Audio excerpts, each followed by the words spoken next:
Hey everyone, welcome back to my channel Dental Cafe. So today we are going to discuss about how to select appropriate size tray for edentulous jaw impression. This is very important step in complete denture. Okay, then let's begin the video. So these are the stock trays we are using for the primary impression of edentulous jaw.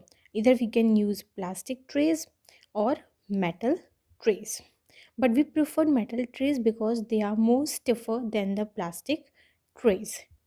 So we have two types of trays. This is we have a perforated one, and this is we have a non-perforated tray for edentulous impression. And this is for mandible and this is for maxilla. And same in perforated, we have two types.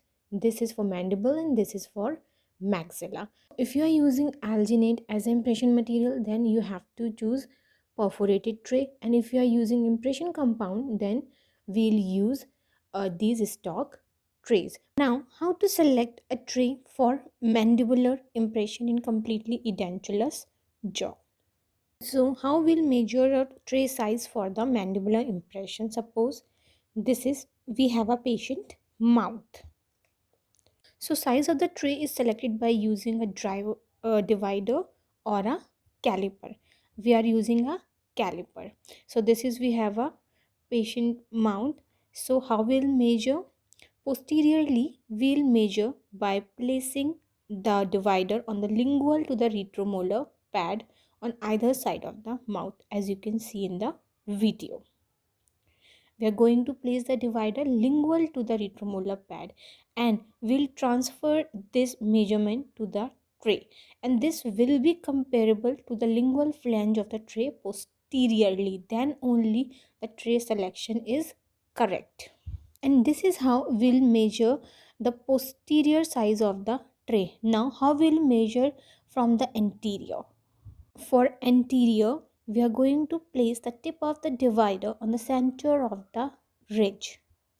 As you can see in the video, we are going to place the tip of the divider on the center of the ridge and transfer it to the tray, and this will be comparable to the tray.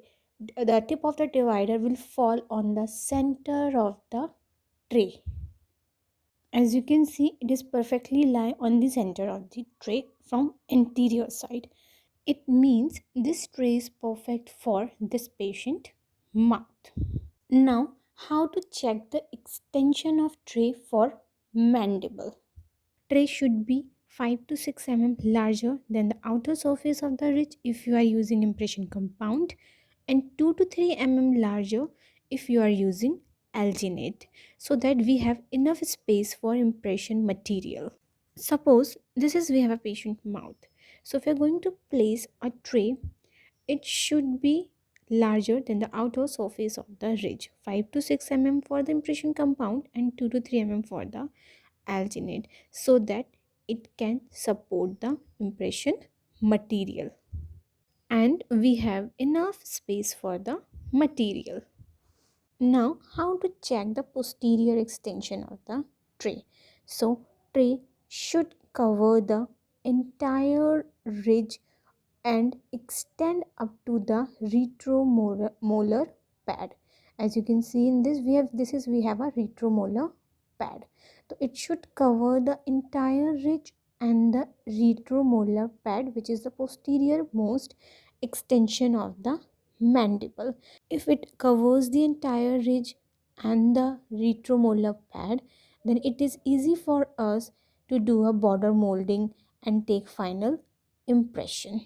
And this is very important point: position of operator and the patient for mandibular impression.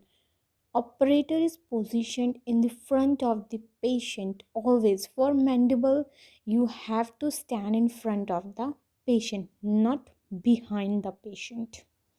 I hope this video is helpful for you to understand how to select tray for edentulous jaw impression, and for how to take maxillary edentulous jaw impression or mandibular edentulous jaw impression. I have already posted a video. You can go there and watch.